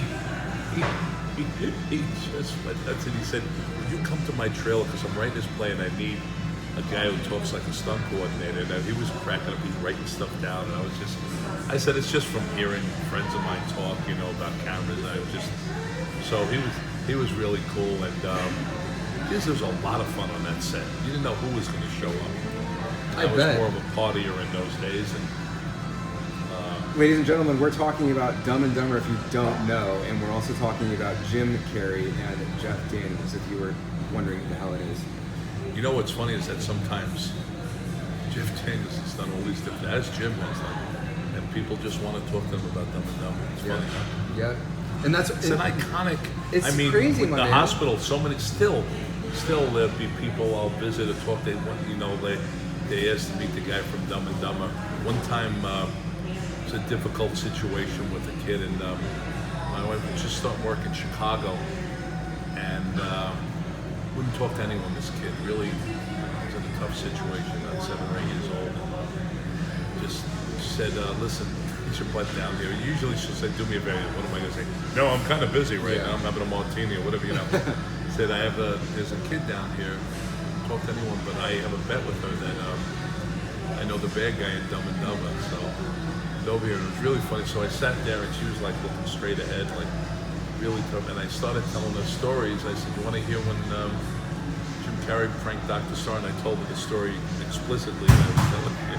She started laughing, and boy, She opened up. yeah. My wife said, "I don't know what you did," I said, but all of a sudden she's this and that, and her story turned out great. And the nice thing is, like, sometimes people think I get annoyed when they mention Dumb and Dumber or Hustle. No, but I have to say, I bristle a bit when someone say, "I wouldn't watch any movie named Dumb and Dumber. I don't watch that," you know. And I'll say to myself, that's okay. There's a lot of people that it did a lot of good for a lot of people. Without you a know? doubt. In fact, that movie is so is so ingrained in my head. Not only you, not only Jim, Jeff, the whole cast. Main guys, but, those two guys, yeah. but- right? I mean, the Jeff on the toilet, right? That was insane. But That was one the boys. I should just tell you. please, I think, yeah, please. I think that Peter had called me up the night before. I think we were coming out or whatever. Right around that time, the show was coming out. You know, and I think that was one of the references, and we're really concerned, the company is concerned about a demographic of women from whatever age, this and that. Oh, yeah. And guess what? No one can. It'd be funny. There's one woman from the Dallas Herald or something said, I gotta confess, I love the movie. It was like it was like this guilty pleasure that they liked it, you know? I mean, I'm sorry. Because of film scenes like that, they were like, oh, can't no one coach will like that. it. You can't, what he did. See, I don't watch dailies much. Yeah. And it's not because I'm embarrassed or that I'm so above it. No, I think that for me, it would make me too self-conscious. And like, you know, oh, I just rubbed my mouth. Oh, For don't sure. do that. You know, if I For watch sure. this, I'd say, oh, don't do that. For You sure. know. For sure. Or On the the funny same thing way. was, I'd say, saw myself in character, and hopefully it's an organic inside-out thing. Hopefully, you know, and it's technical. But I'd hate to see, like, you know, wait, look at the way I'm walking. I don't walk like that. I walk like Yes. this, you know. And Yes. for that reason, I had watched in the beginning of something. Just I'll watch something if I thought, like when I first got on some sitcoms, like I was working on a series, I went, oh Christ, you know. I said, what the hell am I doing, you know? Yeah. I remember my son came out one time in California, he was like 14, and he was very straightforward. He said, Dad, why are you making all this face? I said, really? I mean, I didn't say, hey, mind your business. I said, oh my God, and I watched it. Yeah, you didn't realize. Pull it back, you know, and sometimes it works, sometimes it's organic, but I remember when I first got there, and the boys, the Farrelly brothers, Bobby actually played goalie behind that one fella that visited the coach, and I loved talking to, you know, Cam Neely, like I felt like I was I was self-appointed acting coach. Yeah. But and I came to the set when he was working, and that's cool when you do that. The actor Michael Jai White did that for me in a film, especially when I had to do dangerous stuff. He showed up. I said, "What are you doing here?" "Oh, just wanted to help." I said, "Really?" Nice. But on a job I did in New Mexico, but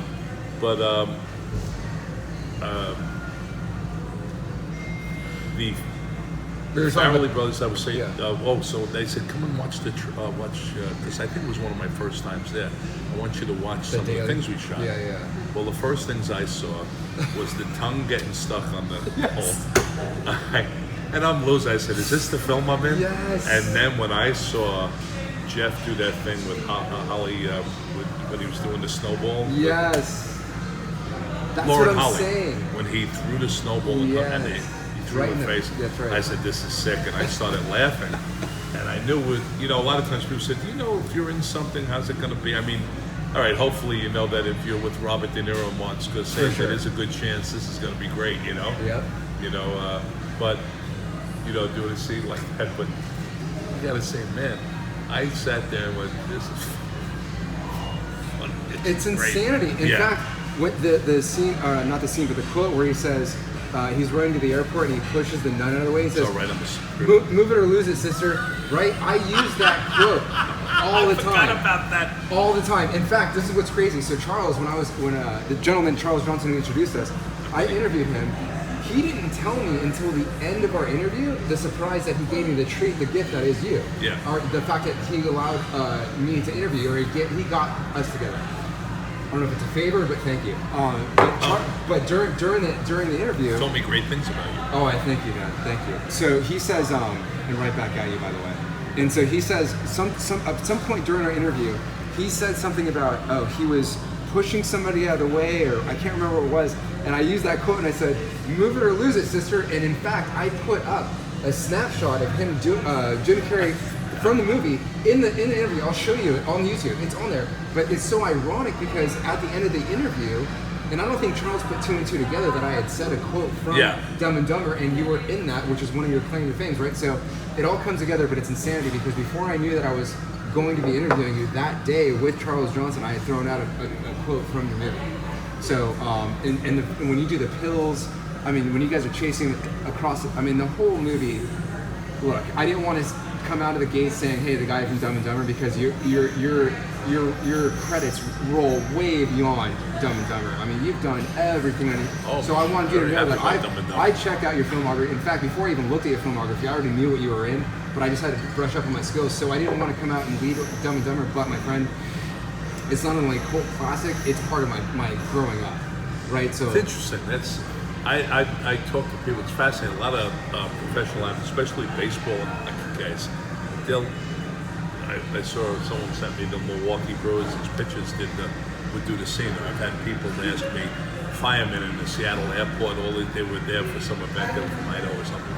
They'd ask me to do, Mockingbird or something in the middle. They knew the scenes better than I did, By the way, someone said to me in a gym the other day, they said, "Oh, I saw you on YouTube. You're in like one of the top 10 or top whatever best improvised scenes," which is Jim and Jeff. I think when the most annoying sound, all that stuff. I said, "Oh yeah, well that's all them." They said, but I don't know if whoever was the narrator or someone said that I was really irritated at them or something, annoyed or something like that. I said, "Is that what you got?" I said, "Boy, I got to correct that somehow." No, I think what I had said, I hope that it came out that way. No, with Jeff and Jim, their characters, and I was playing that, but people laugh because there's about 10 things they do that people who know me for years would drive me up a wall, poking me. I got your back, or this and that. So I had one way to go: either laugh my ass off, or start biting my lip and try to think of terrible things because they were, screaming in my ear, all this stuff that would make me have this hyper hearing, and they thought that was funny. So I hope, I don't know if that's true. I'd like to, now I'm going to watch the scene and hear someone say this.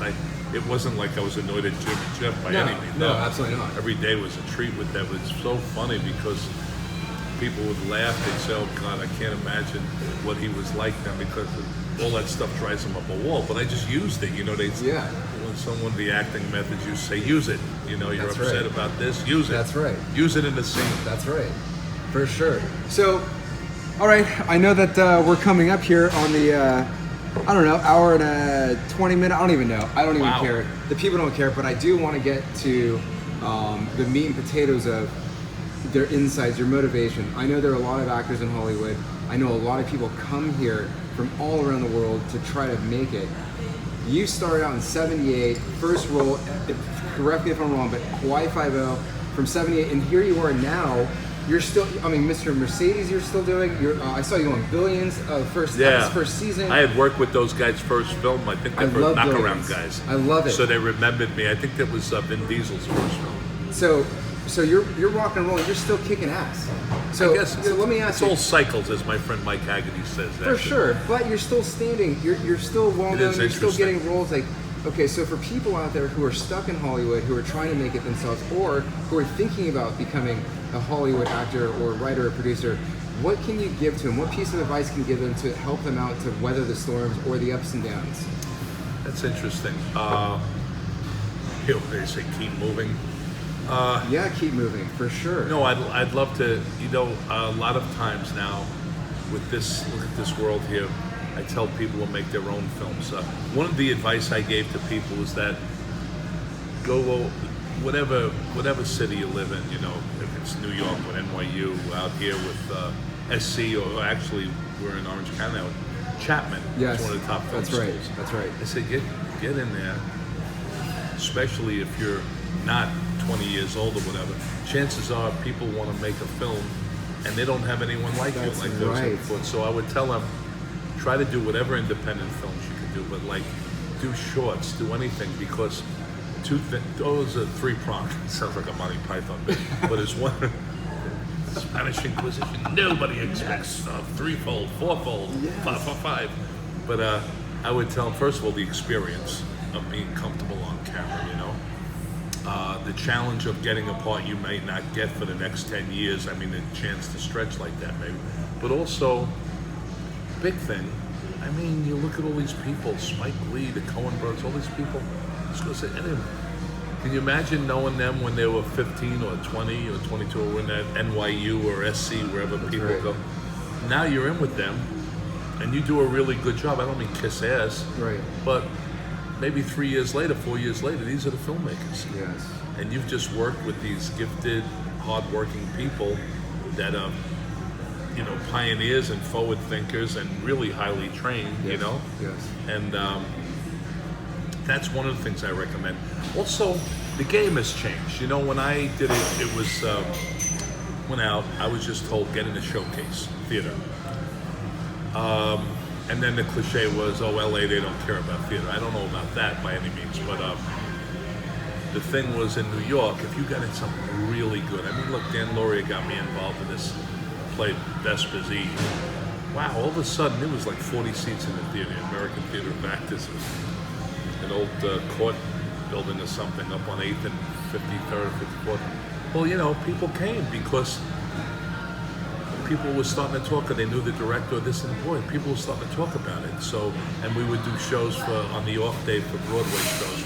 We do special shows.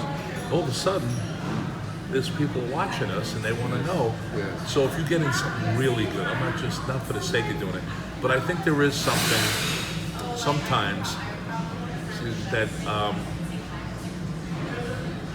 I worked on this film Bereaved. My friends Vangelos and George wound up. He won Best Director at the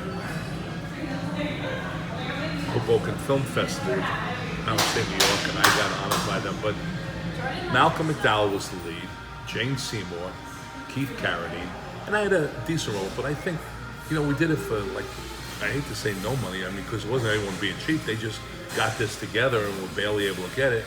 But I did it because it was a good role and with good people. That's right. And now, you know, I mean, Malcolm just treats me like old James. I mean, Keith is. I learned some things from Keith Carradine. You always learn. Yes. And even I don't care if someone's 15 years old, 20 years old. I learn. I don't have this whole thing about, oh, how's this kid going to talk to me? Right. No.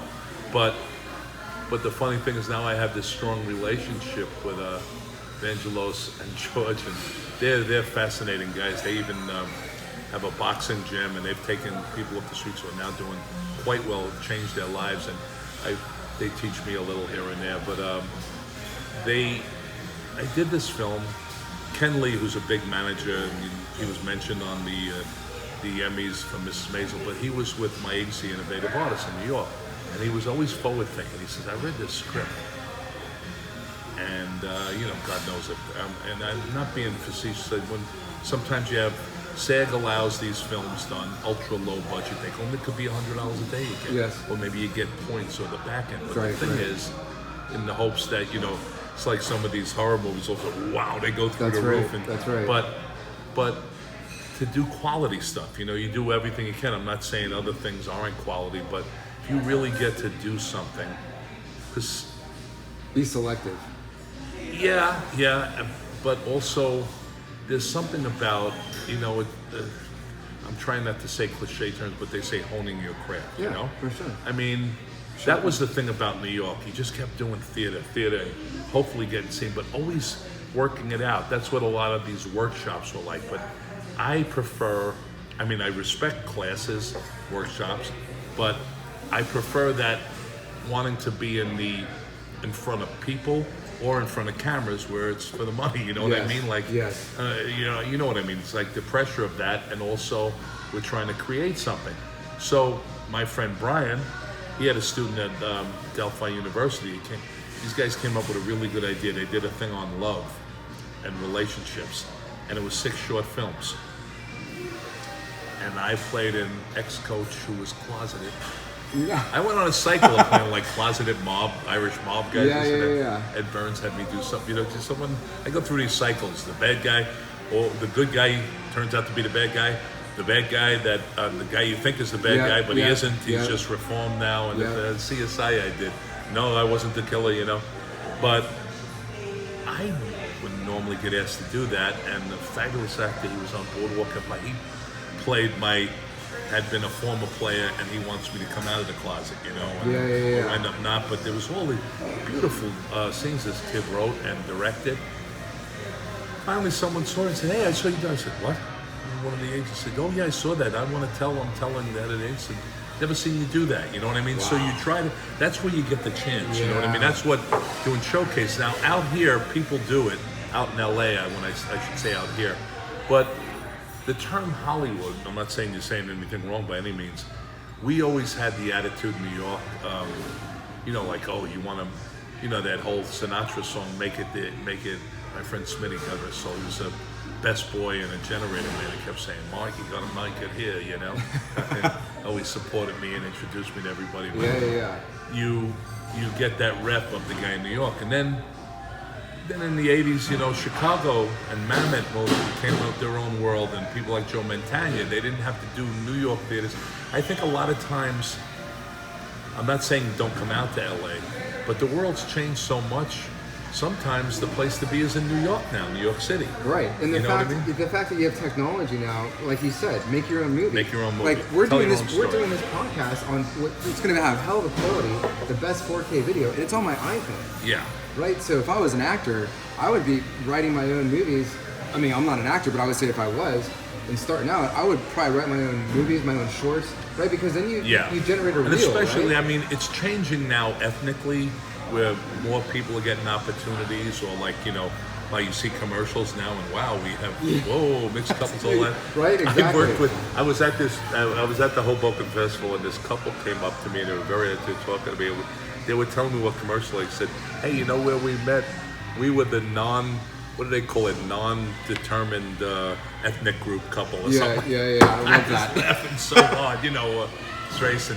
But seriously about that, where if you look at things, of course, obviously very specific types, but even African Americans all the time, you know, it was a certain tone and color, you know what I right. mean? If you look at the history of it, the way That's things right. are. If you were too black, Yeah, right, yeah. they So would be on, right? yeah, and what's the lighting? I don't know how to do Right, this, exactly. or makeup, whatever, you know. So, and people plan has changed that.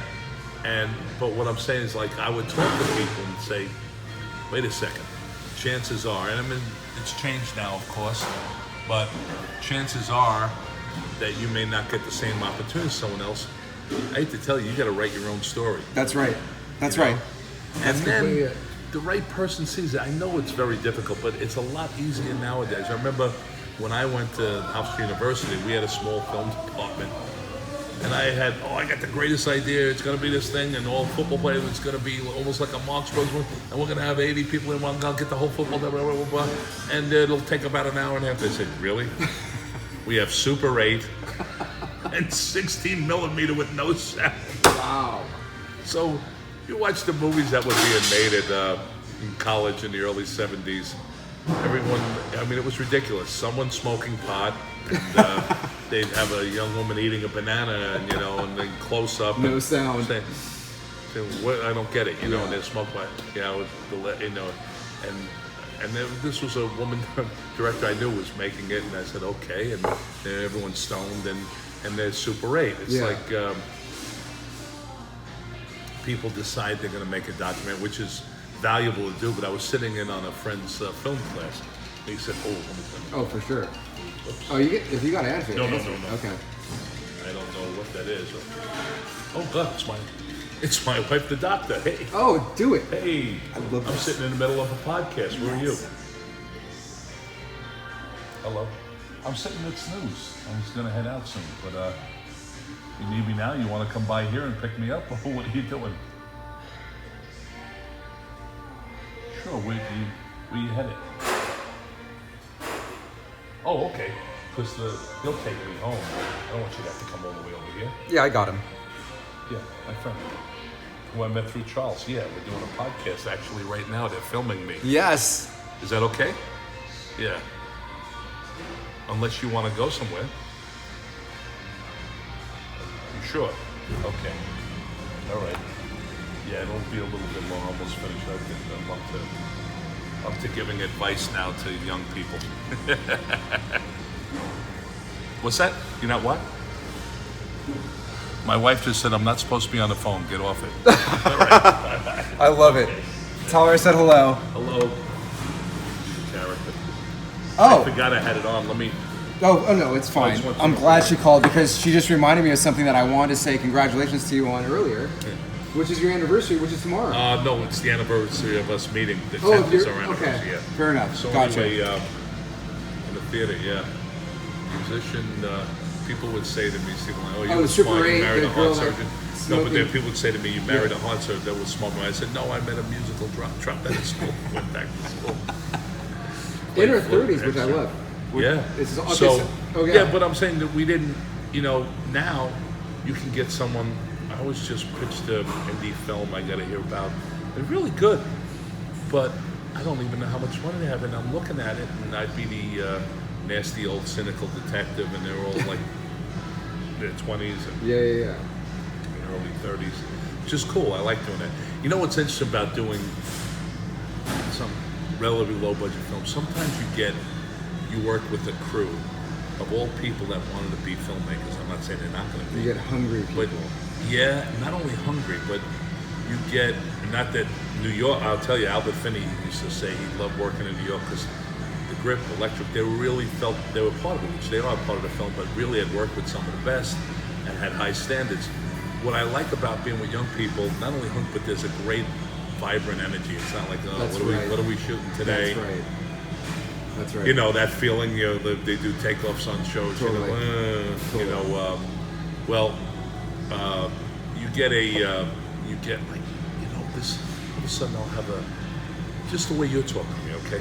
So I'll have someone do electric, it could be a cinematographer, it could be anything. Just, oh my God, I was a kid when you did this, you know? Totally. And it's like, you know, we love them. And, you know, and sometimes a producer or a writer producer will say to me, I might say, geez, you know, they're not talking. I said, they're afraid to talk. I said, what? Or something like that. Or I've had people come up to me at the end of a shoot and say, you know, normally actors don't talk to me. Or I said, well, we don't have much time on this planet. I want to know what else is going on. It's just the way I am. I like to, it's, I mean, if it's I respect people who are shy. I don't mean like, you know, everyone's got to be like, hey, how's everybody today? Exactly, you know? exactly. Or entertain or this and that. But also, and sometimes certain really famous people have to be careful because they leave an opening to someone, a person goes in and wants to take. So I understand. And then that's where they, looked at as arrogant. Yeah, defend themselves. Yeah. You know. No, I feel but like that is. some of people really might lose perspective, I think, about themselves, you know, we're acting. I love when Bruce Springsteen, I think, said to his kids, he's given a talk somewhere, I think, my friend told me that Bruce Springsteen said, it's just a matter of timing. 100 years ago, I'd be sitting on the back begging for money on the back of a wagon, you know. That's an interesting perspective. Musician, yeah. Totally. You know? Totally. My friend Brian told me that in the gold rush, actors used to go out to San Francisco, and these miners that were lucky that found gold used to throw chunks of gold on the stage. Yeah. Wow. So I love that. You know, it's all, you can't take yourself too serious. I mean, it's great making money, but to try to give advice, I try to be very careful because I remember one time I'd be very careful not to be cliched or glib because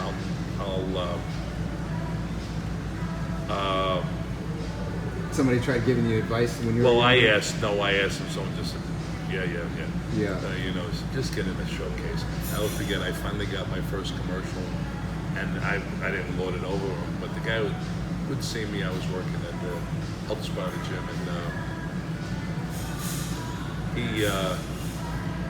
he would kind of had an attitude. I don't want to knock the guy. Maybe he just was tired of people calling, but I'll never forget he showed up and he was one of the extras on my first commercial. He goes, what are you doing here? I said, I'm the guy. You know, what are you doing here? Well, I'm doing that short. Okay, and I didn't go like, something like that. But Scoreboard. It was a director told me, Michael DiGiacomo, I think he's working with a really interesting, unique guy. And he worked at one of the places on the Upper West Side by Lincoln Center. And he said this one actor was so rude and brutal to him. I don't know who the actor was. I don't think he was doing anything. And then Michael got his first film, was directing, and the guy had to come in and audition for him. Wow. You know, it's like, and I'm not saying you do it for that reason, but that's why you don't be an ass to people, because you just never know, right? You gotta just be cool, right? I mean, just for the sake of being cool. I mean, not so, hope this guy likes me someday, or hope. Totally. You know, a lot of times my big thrill is someone says, I was a PA on such and such. And they say, you were so nice to us. I got a job, a big job, the one with Ed Burns. Paulie, this guy. I had been turning it down for some reason because I thought they were going to do some really harsh stuff. The one where I played the mobster was closet. It turned out to be a great thing, but he called up my man and said, how many bologna sandwiches is it going to take for Mike Starr to do this? Well, I worked on this movie in 1992 with Dustin Hoffman, Billy Bathgate. And all the Teamsters and crew guys who were from New York would say, Mikey, you got to bring me this. I used to bring bagels, Italian vegetables. Said, no, you got to bring me bologna and salami from New York, or this and that. One of the other White famous ones, Krause. Yeah. Oh, I've done that, but that's Right. hard. That doesn't travel well. But that mentality, yeah. Totally. And I think that originated in Cincinnati and I think Chicago. But yeah, that was a huge Right. thing. Didn't want to do. I remember, oh God, bringing down. We had a house, put it all in the basement. The 16-year-olds. I think I brought back like 100 one night when I was in Manhattan with my friend Charlie Limo. We just brought it all. Oh God, that basement. But and then I remember watching the Buster Douglas fight. When he knocked out Tyson? Yeah, Freddie the Fireman, my friend Smitty. Freddie owned the candy store in the neighborhood in the Bronx when my wife was going to med school. We had this whole thing. We were finding White Castles in the living room for about, I don't know how long. So all the guys, people came in, and my friend Esther, we were watching the fights. But back then, so I don't know how I get into these crazy we were talking things. About advice. And you said bologna, right? People were saying So I bring bologna, and so they started calling me Mikey Bologna on the set, Mike Bologna. And my manager said, "What does this mean about bologna?" So I said, "You're kidding." And that guy Paulie, oh God, did he take care of me? I wound up staying in his apartment in the city. And so you were cool. You were cool, and you would bring people bologna. Yeah. I do things. It was funny on the natural. There were a few fellas, Caleb Dishnell, the great cinematographer. Well, his crew, I got to be friends with Alan Disler, one of the most famous ACs now, and Bobby Brown, whose dad was a big camera, but Bobby was the AC, and they said they're living in California, and Alan said, "I just miss Yoo-Hoos." Now Yogi Berra came out with this drink, the chocolate drink, and they came out with strawberry one. Some of the California people said, "What's the big deal about it?" Yeah. But I brought up cases of Yoo-Hoos one time from Queens up to Buffalo, and we have 20% battery remaining. Good. So we got like 5 minutes. Yep. So anyway, back to advice, for people. A lot of times, you have to keep working at it, but be multifaceted, I'd say. Yes. Right? Learn everything you can. Joe Ragno, an actor from the Actors Studio, great. And we did a few plays together, and he got me involved with some shows down there at St. Clements Theater. And he had said to me, "Mike, I was just kind of starting out doing a small part. He was brilliant in this View from the Bridge. We were doing regional theater up in Connecticut. And he said to me, you don't get work and then get ready. You get ready and then you get the work." That's right. So you want to be prepared when that time comes, And the thing is, so I don't knock classes by any means. Right. There's some brilliant teachers out there. Sandra down here is great, and I've visited a class. But I say try to do as much as you can. And it isn't always necessarily the answer to come to LA. For sure. There's other cities now that are getting a lot of film work, so sometimes you get a chance to be the local actor. That's right. That's right. Big fish in a small pond. So to a degree, or a small fish in a small pond, Well, there you go. whatever. That's right. You start getting work that way. That's completely right. I can't believe that we're closing out, but I don't want it to end prematurely, and we haven't done a closeout. So we're going to start closing this out, but I want to ask you a quick question. Come back some more. Oh, I appreciate. In fact, yes. And what we'll do is we'll do 2.0, right? And then maybe you can come along with me. So that's what that means. I never knew what Touch 2.0 it's like version. meant. Yeah, it's like the second version, right? I'm so out of touch. I No, never ask people. You and me both. Trust me. I was born in the '70s, so I'm right there with you. But maybe when we come back and do him, and then Sure. maybe you can come along with that, right? That'd be great. I would love for you to join us. But before I let you go, thank you very much for your time. Right? I mean, pleasure. I'm probably not even going to be able to go to sleep for the next couple of nights because I just got done meeting you. It hasn't even hit me yet. But I know that you know about RoomerResume. Yes. So we're allowing renters and roommates and landlords to build a renting resume. Do you think that's a good idea? Genius. Oh, I didn't even pay him for that. I love that. No, that's the truth. Thank you, my friend. How much does that help? Right, and that's what we're trying to do, clean up the renting world. I've gone throughout renting and buying, throughout our years, sometimes, hey, an actor who's going to give me credit. Yeah. And I've had great experiences, and some maybe not the best, For sure. this and that. And it's good to know. It's also, I've had friends that have had to rent out to people, and it'd be good to know. Right, who you're getting, Yeah, right, yeah. and above and beyond their wake and their past, their renting history, we want to become so commonplace that when you move into a place, right, or you've got a new renter or whatever, a roommate to roommate, landlord to tenant, tenant to landlord, whenever those people come together, if you know you're going to want to get a renting review from them, you're going to be on your best behavior. So that's what we're trying to do, is just like when you go into an Uber or Lyft, both people are getting reviewed, the driver as well as the that's passenger, a brilliant idea. right? So if you know you can't act up in the Uber or Lyft because you're not going to get good reviews, which means nobody's going to pick you up, you'll be like a black guy in New York trying to hail a cab in the 80s, right? They're not going to come get you, right? So that's what we're trying to do with the renting resume aspect, is clean up the renting world so that not only can you bring your renting resumes in, not only can you look at other people's renting resumes in, but now when you're going into a new place, you're going to be on your best behavior because you want to get a review. Oh, one more quick thing. People can't randomly review you. Like, you know, on Yelp, you can just go and give... You can't go and give... Like, if you were my landlord, I can't go on and say Mike Starr was a piece of crap landlord. You have to ask me to give you a review. Oh, that's interesting. Yes, because I don't want all that minutia, he said, she said. Look at LinkedIn. You go on LinkedIn, there's nobody saying there, Rick Saunders sucks, we fired him, or I don't go into, XYZ company saying they suck because that CEO is nefarious or criminal. You know, that's what I always wondered about. There would be places, low budget places, if I might be traveling. I always wondered, like, they'd give reviews on, I can't think of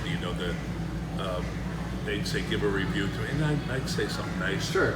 But what was stopping someone from saying, oh, the place was filthy, the hotel's not common? And that's why I won't allow anybody to review. That's what I'm saying, because if you think you're going to get a bad review, are you going to ask that person to give a review again? Right? And so that's the whole deal, is like, it's that positiveness.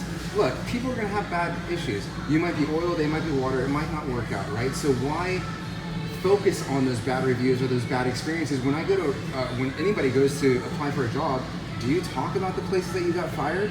No. Do you talk about the companies that suck because they're nefarious or criminal? No. You lead with your best foot, and then it's that particular HR person who's doing the hiring to get all that information and make an informed decision. That's the same thing we're doing with renting, right? So I appreciate that. My man, this has been an incredible ride. Like I said, when I'm driving home, I'm just going to be going, do you realize who you just got to interview? So thank you. An interesting point.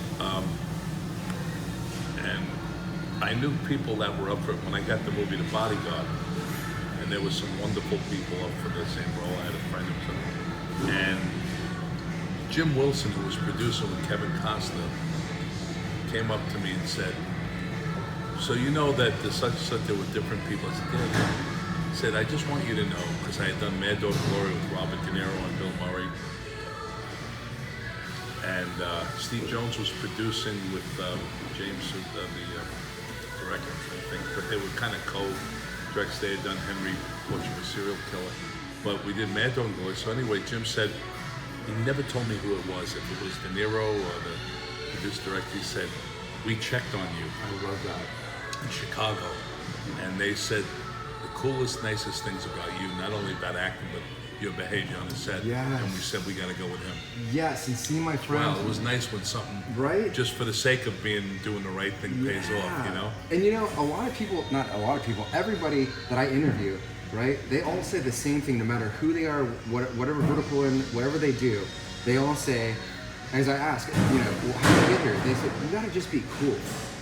That's interesting, because my friend, Coach Barry, I'll probably get it wrong, but I'll ask about certain players, and there's certain stars that people put up with. He said, until your talent, your trouble outweighs your talent or something like that, in other words, they'll put up with anything. That's right. Until the trouble just outweighs, That's right. That's right. I know stunt people that they may not have been considered the greatest at his friend, but people loved having him on the set. He did a good job. Yeah. But he was also easy to work with and great to be around. So you want that good energy, Yes, exactly. So ladies and gentlemen, if you're a roommate, renter, or landlord, and if you're just a standard human being, whether you're at work, no matter what you're doing, just be cool. Open doors up for people. Let them in a lane.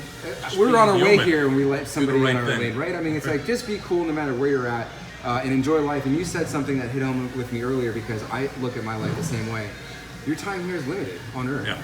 You don't know when the last breath's going to be, so be cool, enjoy your time here. And my friend, we're going to close this up. But Mike, God bless. God bless you, and thank you, my friend. Thank you for listening. Thank you. Of Putting course. up patiently with my No, there's no my patience. circular stories. Trust me, if my camera could go another 2 I hours, got about 20 hours more just of we're coming back. 86 or something. we're gonna do this again. Trust me, 1992. because I want to talk to you about obviously working with Ray Liotta, Joe Pesci, right? That whole Robert De Niro. Absolute- oh, De Niro. right. I mean, Greatest. Trust me, I've done my work on you, my friend. So we got a And lot. even now with Stephen King, all the great people in it, and like Brendan Gleeson, Yes. the Irish actor, Yes. who just was super kind, and Jack Bender, the director, who had directed so many things like Lost, directed on Sopranos, Yep. Led Ship. He just, you just keep learning. And then Harry Treadway from Penny Dreadful. Yeah. Him Yeah. telling me, I was 8 years old, my mother was in love with Kevin Costner, whatever, And I built The Bodyguard. I said, boy, that puts me in perspective. I think 1996 was like a few years ago, Same with which me. is okay. Keeps me relatively for sure. young. For sure, I'm right there with you. But man, this has been such a treat. I don't even know how to close this out because this is like a very unique treat for me. You know how to close it out, the advice. Smitty, who I just lost recently, was great. Been through a lot of things in his life. Yeah. Cockney, and was great on the cruise and everything, and everyone loved having him around, speaking of that. But he told me one day when I was starting out, he says, "Why?" He says, "My father used to tell me it's like dropping pebbles in a pool. You keep meeting people." So that's one of the things. Get out there. Don't sit, stay in your living room or your base, whatever That is so cliches people tell. Get out there and do something. Meet people. Yes, I love. See, this is why I love. I love you. You know why? So when we were talking on the film yesterday, when I was going up to UCLA to film the 10 Weeks podcast. Anyways, we were talking about Bruce Lee. Yeah. I told you about like being water Oh, like yeah. water. He loves that quote. He says, "Be like you throw a pebble in a pond, it makes ripples. You don't have to be a boulder. You can just be a pebble and you can that's still nice, make ripples, yeah. right?" I love you, Mike. Thank you, everybody. Thanks for Keep the watching. faith. Yes, sir. Thanks for watching another Believe episode. in yourself. That's exactly right. Thanks for watching another episode of Ranting Quarters. I'm your host and pilot through these purple and blue skies. Actually, through these purple rose skies for Gene Wilder, right? Oh man, that's Through the the- best. right. Now here's my Hollywood sunglasses. Oh, I love it. Great. As well as, and thank you for flying the RoomerResume plane through these Yeah, purple I like rose skies, as well as our I like that co-pilot, feeling. right? Mike Starr with I us. just wanted to be a co-pilot. Right, and we our co-pilot landed our plane Even on very the radio. safely. Right, we landed the plane safely. We're about to exit here, but ladies and gentlemen, thank you, Mike Starr. We wish you all success, peace. 137. Have a great summer, Mike. Thank you. God bless. Woo! That was sick.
podcast Thank you. went? Superb.